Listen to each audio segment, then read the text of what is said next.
واهلا وسهلا فيك صديقتي بهيدا الفيديو الجديد اللي انا ناوي من خلاله ان شاء الله اني شاركك تمرين مش اعتيادي. تمرين فيك تقولي عنه خرافي، لأن أنا حابة إني أساعدك إنك تدخل سنة 2026 بطاقة غير شكل، بطاقة أنا بحب أسميها ملوكية.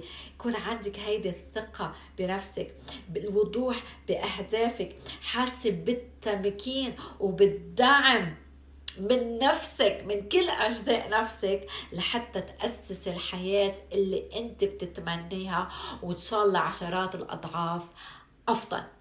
فحضري حالك لفيديو غير شكل، احضري للآخر لأنه حشاركك بنهاية التمرين بعض النصائح المهمة جدا لتكامل التمرين. أنا هيدا التمرين طبقته وبلشت أحس بالتغييرات الجذرية اللي عم بتصير. يلا جاهزة؟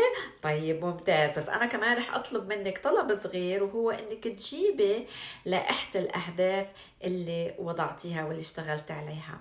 هذا إذا عملتيها، إذا ما عملتيها فيك تكفي الفيديو عادي، لأنه هيدا اللائحة شو بدنا نعمل فيها؟ هيدي اللائحة بدنا نخزقها ونكبها بزبالة. ليش؟ ليش يا دنيا؟ أنا رح أقلك ليش. لأنه يا صديقتي الطاقة اللي وضعتي فيها هيدي الأهداف يمكن طاقة ما رح تساعدك انك تحققي هيدي الاهداف. يمكن طاقه جايه من خوف، جايه من احتياج، جايه من طاقه نقص، فقر، طاقه مقارنات، طاقه فيها ضغط، فيها تعلق. فلهيك بدي اياك تخزقي هيدي الورقه عشان حنرجع نكتب هيدي الاهداف، ولكن من طاقه جديده. طيب شو هو هيدا التمرين؟ هو رح يكون مقسم لعدة أجزاء، والجزء الأول رح يكون هو الأصعب، واللي حيكون عبارة عن كتابة رسالة حب، شكر ووداع لنسختك القديمة.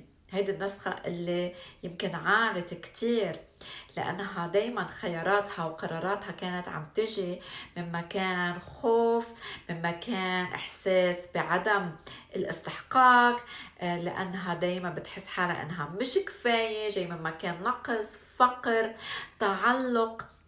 فكانت دايما عم بتحاول انها تركض لتثبت نفسها، عم تركض لترضي علشان تحصل على الحب والتقدير من الخارج. فهيدي النسخة حان الوقت انه نحن نعمل لها ابجريد ونودعها. فاكتبي لها هيدي الرسالة من كل قلبك. انا برسالتي شكرتها كتير على كل شيء تحملته كرمالي، كل شيء صبرته كرمالي، كل الدروس اللي تعلمتها. تأسفت لها عن كل الصفعات اللي تلقتها، على الألم اللي حست فيه علشان ترتقي وتوصل للمكان اللي أنا فيه اليوم. قلت لها بالرغم من أنه أنا كتير متألمة لفراقة، بس أنا بعرف أنه هي سعيدة بأنها أدت المهمة على أكمل وجه.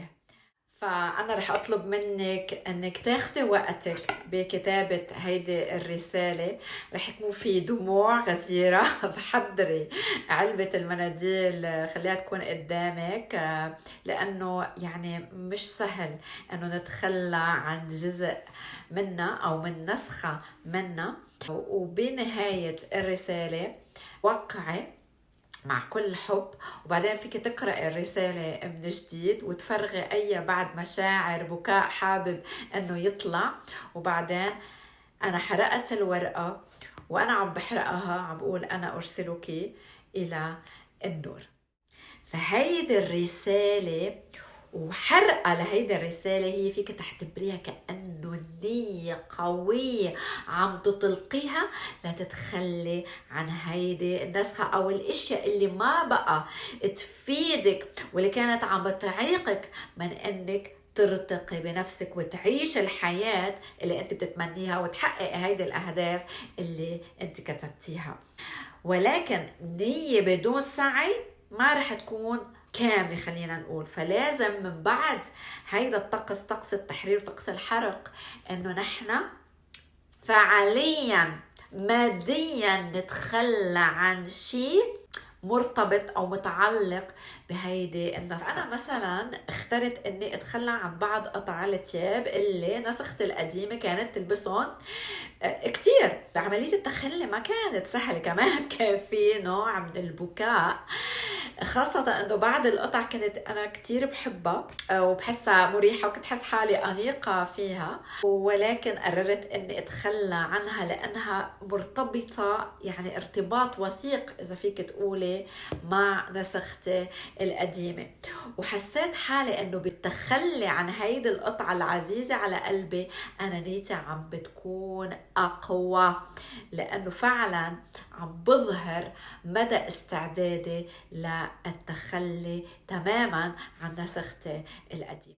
فأنا رح أدعيكي أنك تتحلي بالشجاعة، تقوي قلبك، بعرف منه سهل، وتختاري شغلة أنت محتفظة فيها، أنت بتحبيها، عزيزة على قلبك، أوكي، ولكن يعني قدرانة أنك تتخلي عنها، واعتبريها كأنه هو الثمن مقابل انك انت تستقبلي نسختك الجديدة، النسخة المتوسعة، النسخة الملكية اللي رح تدخل سنة 2026 بكل ثقة، بكل تألق، بكل جمال، وتبدأ تبني أساسات الحياة الجميلة اللي انت بتتمنيها وبتستحقيها.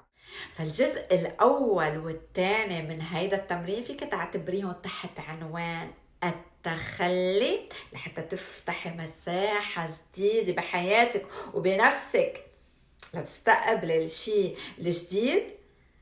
والجزء الثاني رح يكون تحت عنوان الاستقبال أو استقبال نسختي الجديدة، نسختي المعدلة المحسنة، أنا حبيت أسميها نسختي الملك. قبل ما كفي احكي لك عن باقي التمرين، حابه احكيك شوي عن كورس انا كفايه ونص، يلي هو كورس مش بس تخلي، هو تخلي وتشافي، تخلي عن معتقداتنا المقيده، تخلي عن مخاوفنا، تخلي عن كل شيء عم بيعيقنا انه نعيش الحياه كملكات. هيدا الكورس هو رح يحضرك لا تكوني الملكة بسنة 2026. وهيدا التمرين اللي عم شاركك اياه هو واحد من التمارين الصغيرة اللي أنا عم شاركها مع المشتركات، والحمد لله المشتركات يعني بس بغضون أسبوعين بلشوا يشوفوا الفرق بشخصيتهم، بقراراتهم وبخياراتهم، لأنه بلشنا عم نغير هويتهم الذاتية. فهيدا الكورس فيك تعتبريه هو برنامج متكامل من خلاله عم نشتغل بعمق على عناصر التغيير الثلاثة اللي هن الهوية الذاتية، الجهاز العصبي، والعقل اللاواعي. هذا البرنامج رح يكون مدته 10 أسابيع، نحن انطلقنا ب5 ديسمبر ومكملين ل 14 فبراير. فأنا حبيت هيك أشاركك هذا الكورس علشان ممكن أنت حابة تشتغلي بعمق أكبر على نسختك، على شخصيتك، على أهدافك بجدية أكبر. فهيدا الكورس فيك تعتبريه دعوة لإلك.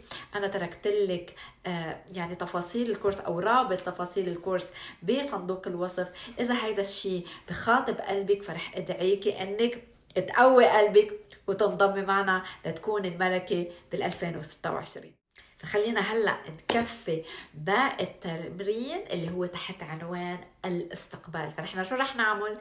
رح نكتب رسالة ترحيب لنسختنا الجديدة. أنا كوني اخترت أن يكون الملكة بسنة 2026 فوجهت الرسالة إلى ملكتي دارين حتى سميتها كوين دي. كتبت بالرسالة، تغنيت بصفاتها الحلوة، شكرتها على أخلاقها، على قلبها الكبير، على المغامرات السعيدة والمفاجآت الحلوة والفرص الرائعة اللي رح نستقبلها سوا ورح نخوضها سوا. تغنيت مثل ما قلت بصفاتها، بثقتها بنفسها، بمشيتها، بضحكتها، بخياراتها، بقراراتها، كل الاشياء اللي أنا حابة أني أفعلها بحياتي فأنا ذكرتها بهيدا الرسالة عن طريق شكرها. ورح تنهي هيدا التمرين من بعد ما كتبتي هيدي الرسالة اللي رح تخبيها بمكان أمين علشان تقدري ترجعي لها وتذكري نفسك من وقت للتاني. رح تقدمي لها عربون محبة كترحيب فيها، ترحيب بهذه الملكة. ممكن تختاري انك تشتري لها شيء جديد بيعبر عن شخصيتها، بتناغم معها، مع ذوقها، مع صفاتها. او فيكي مثلا تشوفي شيء عندك اوريدي موجود بالخزانة، يمكن انت ما بتلبسي كتير، يمكن انت ناطره مناسبه سعيده لحتى ترتدي وتقرري انك تهديها اياه. مثلا انا في هيدا الخاتم اللي هو هديه من الماما بمناسبه زواجي، ما لبسته ولا مره، دايما ناطره المناسبه السعيده لحتى اقدر ارتديه، فقررت انه اهديها اياه. فبهي الطريقه بنكون نحن اتممنا التمرين. ولكن اللي اهم من التمرين بحد ذاته هو الآتي ما بعد التمرين، لأنه رح يعني ادعيك تكوني جدا حريصة انك تكوني بحالة مراقبة لنفسك، لأنه نسختك القديمة رح ترجع تحاول تتسلل وتظهر نفسها لترجع تاخد الأضواء. فأنت بدك تكوني منتبهة، بدك تكوني حكيمة بخياراتك بقراراتك، وتذكري حالك مين هلأ هو اللي عم بدير حياتي، الملكة ولا نسختي القديمة.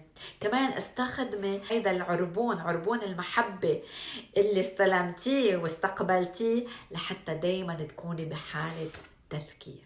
وهيك بنكون انهينا فيديو اليوم. ان شاء الله يا رب يكون هيدا التمرين عجبك، وبدعيكي انك تطبقيه، ومن بعد ما تنتهي منه من هيدا المكان وضعي أهدافك لسنة 2026. أنا بتمنى لك نهاية وبداية سنة جديدة جميلة مثل ما أنت بتتمني وأكتر، لأنك أنت فعلا ملكة. بشوفك عن قريب بسنة جديدة. الله معك.